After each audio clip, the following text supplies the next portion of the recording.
You were never meant to hear this. In the winter of 1957, snow buried the grounds of Pennhurst State School and Hospital in Pennsylvania. White, pure, silent. But under that silence, something was happening that even the state would pretend never existed. In the span of 3 nights, 52 patients vanished. Not discharged. Not escaped.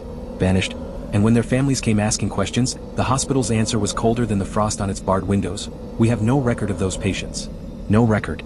As if their lives, their pain, their very identities had been erased with the flick of a pen. The files were gone.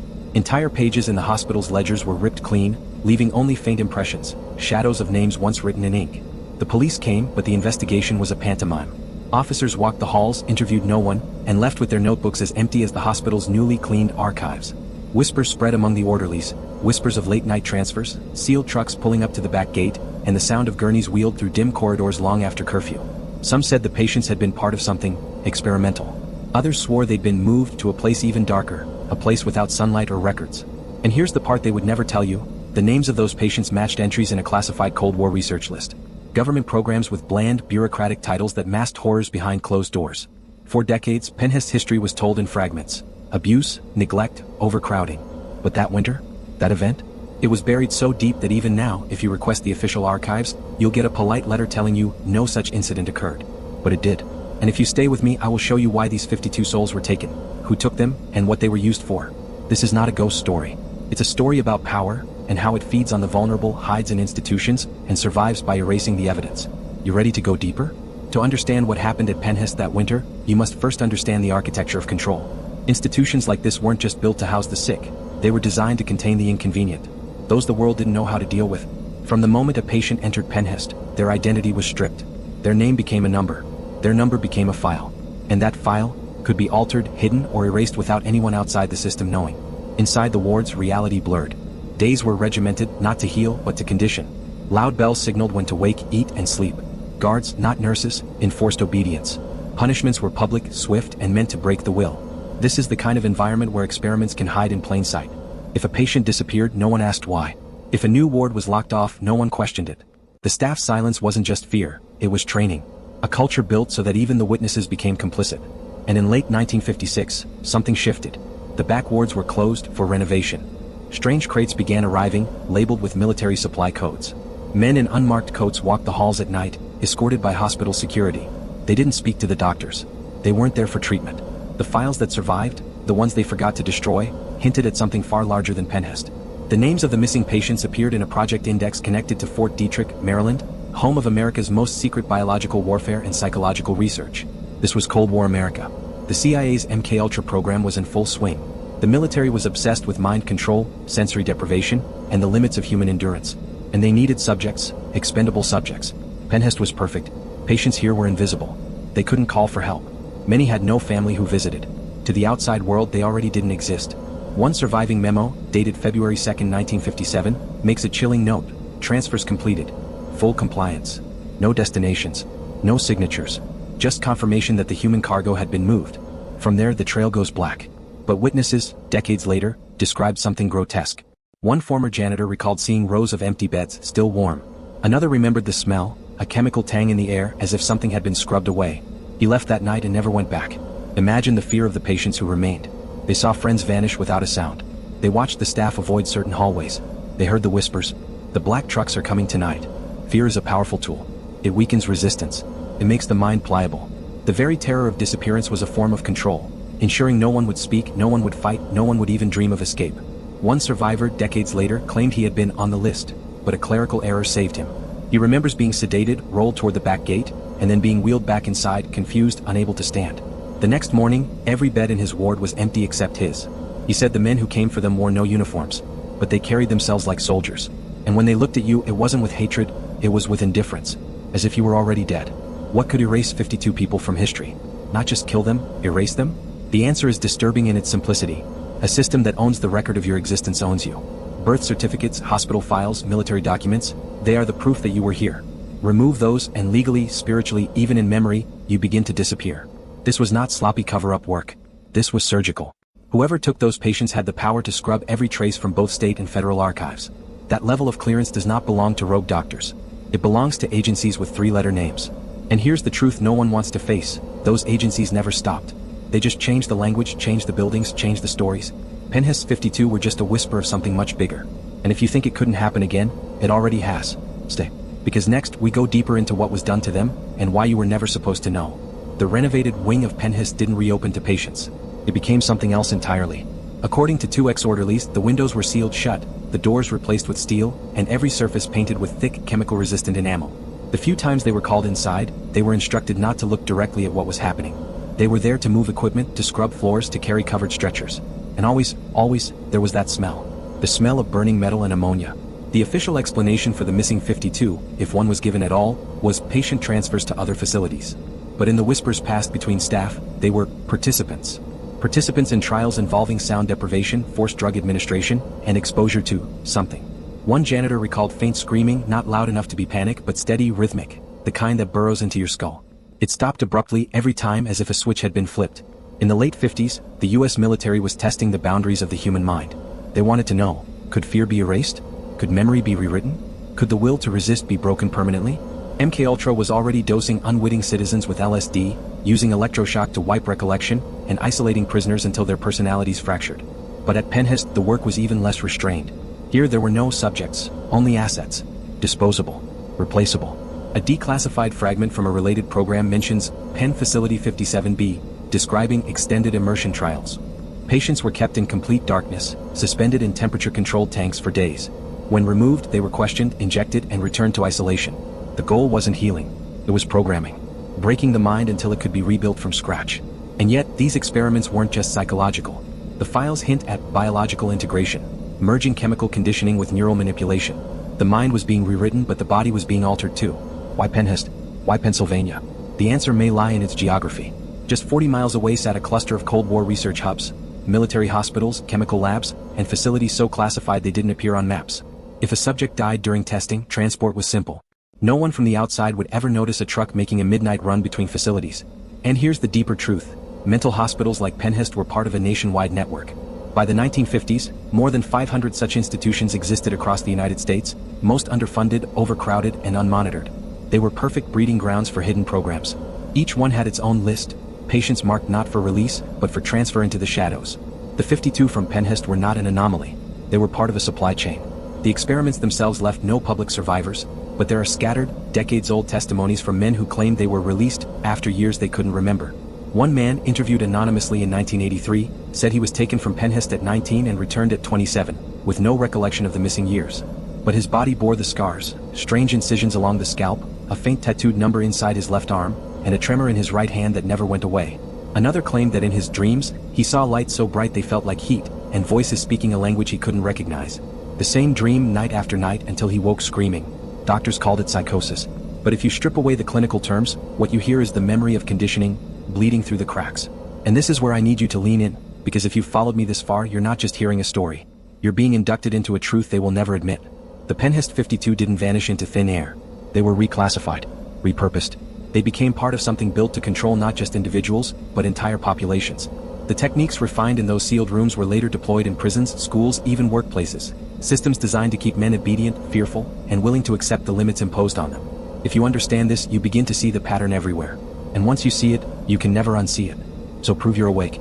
In the comments, write this phrase twice. I see the pattern. Do it so you remember who you became in this moment, and so the algorithm knows where the awakened men are. Because from here we go deeper, into the machinery of psychological control that began in places like Pennhurst, and now surrounds us all. Control always begins with disorientation. The first thing they did to the 52 was strip away time. No clocks, no windows, no way to tell day from night. The fluorescent light stayed on for hours, then off for hours, but never in a predictable rhythm. Meals came at irregular intervals, sometimes withheld entirely. This wasn't neglect, it was calculated. When a man loses his sense of time, his brain's natural patterns break down. Sleep cycles collapse. Judgment erodes. The mind becomes open, vulnerable. From there they removed every familiar anchor. Clothing replaced with identical gray uniforms. Names replaced with numbers. Numbers spoken rarely, most of the time guards referred to them with gestures, whistles, or nothing at all. A man without a name begins to forget he ever had one. Next came the sensory assault, and it worked both ways. Some patients were subjected to constant noise, static, mechanical hums, rhythmic tapping that never stopped. Others were plunged into absolute silence, locked in padded rooms where even their own breathing felt muted. This kind of manipulation creates two outcomes: hypervigilance or collapse. The hypervigilant are easier to break. They burn through their mental strength quickly. The collapsed are easier to reprogram. They've already surrendered. Drugs were introduced early. Not all at once, but in subtle, varying doses. Sedatives one day, stimulants the next. LSD without warning. Combinations that blurred the line between waking and dream. One ex-nurse, decades later, described patients staring at the wall for hours, tears rolling silently down their cheeks, and when she asked why, they said they'd forgotten how to stand. The third phase was extraction. This was not about gathering information. It was about pulling apart the mind like an engine and removing what they didn't want. This is where electroshock came in, not as therapy but as erasure. High-voltage bursts at intervals, aimed not to kill but to scramble. The goal was to destroy memory pathways linked to resistance, identity, or traumatic events they didn't want remembered. After each session, patients were made to repeat simple phrases. At first, the phrases were meaningless. The sky is green. I am not real. Later, they became commands. I must obey. Pain is safety. This repetition wasn't random. They were building new reflexes, programming the brain to attach comfort to obedience and fear to independence. Then came installation. Once the mind was hollowed out, they began feeding it new beliefs. This was done in rooms painted in uniform, neutral colors. Lighting set at precise wavelengths. Voices delivered from behind screens so the subject never saw who was speaking. The voice would reward compliance with warmth and punish hesitation with cold, mechanical tones. Some subjects were given fabricated memories, whole events that never happened, but were reinforced until the patient believed them absolutely.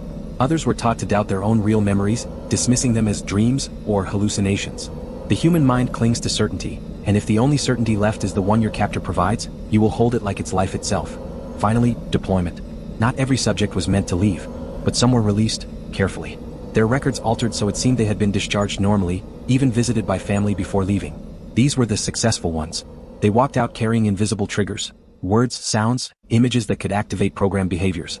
A man might live for years without incident, until a certain phrase appeared in a news broadcast, or a particular tone of music played over a radio. Others were placed directly into roles where obedience was essential. Military assignments, labor camps, even teaching positions. The programming was designed to make them loyal, unquestioning, and above all, forgetful of the source. The rest? They simply disappeared from the record entirely. And for those, there is no grave to visit. This was the true purpose of the Pennhurst 52, not research for science, but research for power. The techniques tested on the Pennhurst 52 didn't die in 1957. They were too effective, too profitable. They evolved. Today you won't find sealed hospital wings with iron doors, you'll find offices, classrooms, and clinics. The walls are clean, the lighting is soft, the furniture ergonomic. But the core principles remain the same. First, disorientation. Now it's done through information overload. News feeds that never end. Notifications at all hours. A constant drip of fear and distraction. Just like removing clocks and windows, it destroys your sense of time, making you reactive instead of deliberate. Second, sensory control. Streaming platforms autoplaying videos without pause. Algorithms feeding you content designed to bypass conscious thought. The same reward-punishment cycle, dressed up as entertainment. They've taken what was once crude and brutal, and refined it into something invisible, addictive, and voluntary. Education adopted the installation phase. Schools replaced curiosity with compliance, rewarding memorization over independent thought. Bells dictate when to think, when to move, when to stop. Authority is never to be questioned, only obeyed. From the first day of kindergarten, you are conditioned to raise your hand for permission, to seek approval for every action, to absorb the approved version of history and reality. And when someone steps out of line, isolation, detention, social exclusion. The same techniques used in mental hospitals, just with brighter paint and smaller desks. By the time you graduate, you've been through 12 years of subtle programming that mirrors the Pennhurst model. Remove identity, install beliefs, reinforce obedience. Workplaces perfected the deployment stage. Corporate loyalty programs, employee engagement trainings, and constant performance reviews aren't about efficiency. They're about conditioning. If you've ever sat in a meeting where the language didn't feel like normal human speech, synergy, alignment, core values, you felt the influence of programming. Words designed not to inspire, but to replace personal goals with corporate objectives. Even the open office design isn't about collaboration, it's about surveillance. Just like the ever-present orderlies at Pennhurst, your every movement is visible, making self-censorship automatic. Mass media took Pennhurst's psychological framework global. Television pioneered it, repetitive messages, controlled narratives, and emotional triggers designed to bypass logic. But social media is Pennhurst with a smile. Your feed is curated like the controlled environment of an experiment. You're rewarded with likes and dopamine when you comply with its patterns, punished with invisibility or outrage when you deviate. It's not just that your attention is being stolen, your responses are being mapped, cataloged, and shaped. The same way the Pennhurst patients were tested, measured, and altered, so are you every time you tap, scroll, or click. And here's the most dangerous truth. None of this could have scaled without your consent. The Pennhurst patients were trapped by walls and locked doors. You are trapped by comfort and convenience. You carry the device that conditions you. You feed it with your time, your preferences, your secrets, voluntarily. They no longer need to erase your records, because they own them. They decide which version of you the world sees, which memories are highlighted, which voices you hear. The architecture of control has simply moved from brick-and-mortar institutions to the invisible grid around your life. And the techniques perfected on those 52 souls now shape entire nations. Stay with me, because in the next part I'll show you the exact psychological triggers that make this system unbreakable, and how the men behind it hide in plain sight. Every system of control needs architects. Pennhurst didn't just happen because a few cruel doctors went too far. It was part of a larger network, a hierarchy that stretched far beyond Pennsylvania. At the top sat medical directors with military clearance. They answered not to the hospital board but to outside agencies. Some were decorated veterans from World War II, trained in psychological warfare. Others were specialists loaned from intelligence divisions. Below them were contract researchers, scientists not employed by the state, but by private foundations with government ties. Their funding didn't come from patient care budgets. It came from grants tied to defense contracts. And beneath them the operatives. Men who could move freely between facilities, who had no official titles, who left no paper trail. They were the ones who came for the 52 at night. Follow the money and you start to see the same names repeating. Rockefeller Medical Endowments, Carnegie Research Grants, Ford Foundation Public Health Initiatives. These were not random acts of charity. They were investments. Investments in shaping the human mind, in refining the tools of influence. The philanthropist on the magazine cover and the shadow operative in the hospital corridor were two faces of the same machine. One built the image of benevolence, the other ensured the reality of control. And when projects like Pennhurst crossed legal or moral lines, the names on the funding papers stayed clean. Blame could always be pushed down to a disposable doctor, a low-level administrator. The architects understood something crucial. Real power is exercised through deniability. There's another layer, one that rarely makes it into official history. Many of the key figures involved in Pennhurst's disappearance event were members of the same private societies. Not all of them were sinister in name. Some sounded harmless, fraternal orders, academic clubs, professional councils. But inside, membership was currency. It meant access to resources, protection from investigation, and, most importantly, silence. These groups thrived on secrecy. Members took oaths that outweighed any legal obligation. If you were in, you were shielded. If you were out, you were a threat. And Pennhurst's most sensitive work was always handled by men who were in. This is where you start to see the pattern repeating, the same pattern I asked you to recognize earlier. The Pennhurst 52 were taken not just because they were invisible, but because they were test material. The techniques used on them would later be adapted for political prisoners abroad, dissidents at home, and even entire voting populations. The people who designed this system didn't see themselves as criminals. They saw themselves as engineers, shaping society for what they believed was the greater good. The problem is their definition of good never included freedom. And here's the face of the truth. Pennhurst was not a mistake. It was a model. A closed environment. Vulnerable subjects. Absolute authority. Total control of information. The ability to erase reality and replace it with whatever version suited the system. This model has been replicated in schools, media networks, corporate structures, and even the digital platforms you use every day. The people behind it learned that you don't need to chain a man's body if you can chain his perception. And the chains are so well hidden now, most men wear them proudly. Next, we go deeper into the mechanics of those chains, the specific psychological triggers perfected at Pennhurst and now weaponized at scale. The first trigger is isolation. At Pennhurst, isolation was physical, sealed rooms cut off from voices, faces, or light. Today it's psychological. Algorithms create echo chambers, cutting you off from dissenting views. Social trends punish deviation with public shaming. Even your entertainment is curated to match your existing beliefs, keeping you trapped in a comfortable prison of sameness. When a man is isolated, his sense of self shrinks. Without external challenges, he forgets how to defend his own thoughts. And when a new belief is introduced by authority, it slides in without resistance. Isolation doesn't have to mean loneliness. It can feel like safety, and that's the trap. The second trigger is disruption of rhythm. Pennhurst used irregular light cycles and unpredictable schedules to break the brain's internal clock. Today, constant notifications, 24-hour news cycles, and chaotic work hours do the same thing. The human mind craves rhythm. It's how we regulate focus, memory, and emotion. Break that rhythm and you create mental fatigue. Fatigue leads to compliance. When you're too tired to fight, too distracted to focus, you stop asking why. You just follow the path laid out in front of you. The third trigger is reward, punishment conditioning. At Pennhurst, compliance meant food, warmth, or brief social contact. Disobedience meant cold, hunger, and isolation. Today, the same principle runs your digital life. Social media rewards you with likes, views, and algorithmic promotion for aligning with the approved narrative. Step outside it, and you're punished with invisibility, demonetization, or outright bans. It's invisible, but it's constant, a silent agreement you've been trained to accept. The fourth trigger is identity dissolution. Pennhurst stripped names and replaced them with numbers. Today, you're reduced to a profile, a user ID, a data point. You are no longer a man, you are a consumer, employee, content creator. When your identity is defined by your role in the system, your loyalty shifts from yourself to the label they've given you.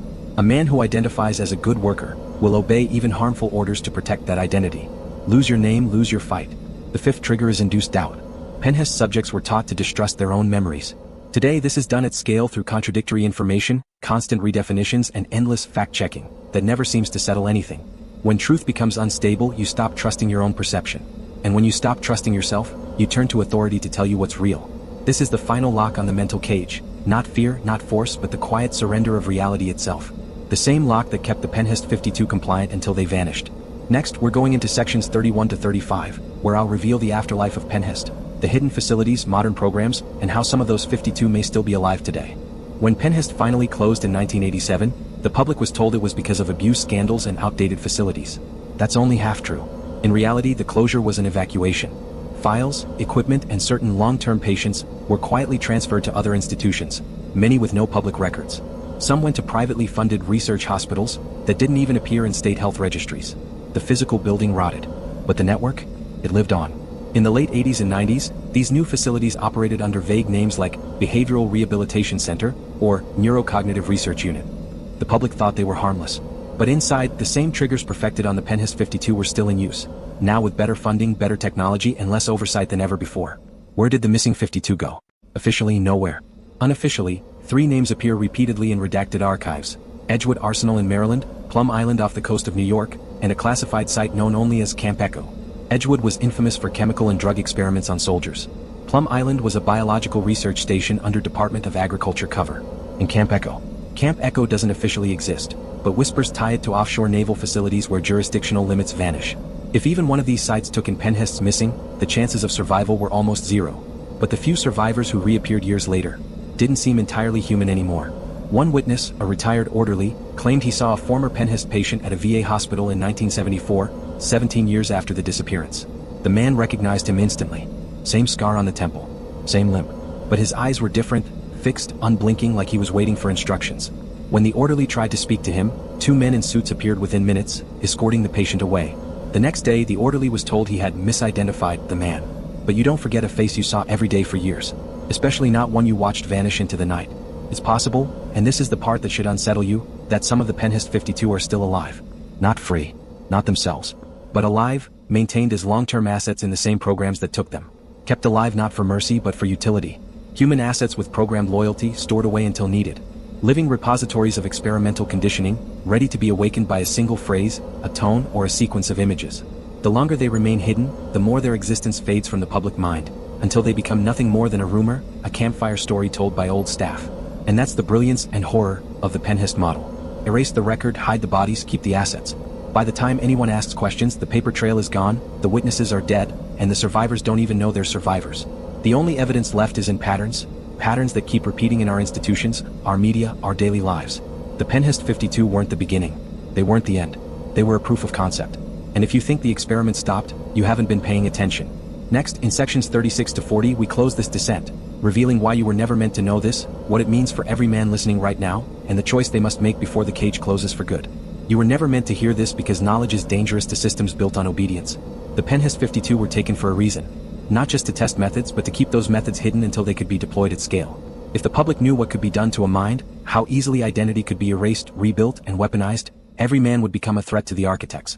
And that's why they've trained you not to ask questions. Not about history. Not about institutions. Not about the strange gaps in the official record. Because once you see the mechanism, you can't be controlled by it the same way again. Think about this. Everything you know about your own life comes from a record. Your birth certificate. Your school transcripts. Your work history. Your medical files. What happens if those vanish? If the Pennhurst model teaches anything, it's that a man without a record is a man without proof. He can be redefined by anyone in any way. You don't have to disappear physically, you can be erased on paper, and for most of the world that's enough. It's already happening. People blacklisted from platforms, denied bank accounts, erased from search results. The digital version of Pennhurst's ledger wiping is already here. And here's the part that should shake you. The men who designed the system believe they're untouchable. They've woven it into every structure you depend on. Healthcare, education, employment, entertainment. They count on your compliance. They count on your distraction. They count on you thinking someone else will resist. But resistance isn't loud speeches or street protests. The first and most dangerous form of resistance is seeing clearly, recognizing the triggers, refusing the conditioning. The man who sees the pattern is no longer predictable. And to them, unpredictability is a threat. So here's what you need to understand before this ends. You are already inside the Pennhurst model. It may not have walls, but it has rules. You've been isolated in echo chambers, your rhythm disrupted, your identity reduced to a role, and your perception manipulated. You've been rewarded for compliance, punished for dissent, just enough to keep you in line. The 52 never had a choice. You do. And choice, once recognized, is the one thing the system cannot take without your consent. This is where the dissent ends, and the decision begins. You can leave this as just a story, another disturbing tale to file away and forget. Or you can see it for what it is, a blueprint for the world you live in right now. If you stayed with me this far, it's because part of you recognizes the pattern. Part of you knows that the same forces that took those 52 souls are still active, still refining, still hunting for the next participants. So I'll ask you one more time, prove to yourself and to the men who are still awake that you see it. In the comments, write twice, "I see the pattern." Not for me. Not for the algorithm. But as a marker, so that when the day comes that you must choose between obedience and truth, you'll remember that you already decided. The Pennhurst 52 vanished into the dark. You don't have to.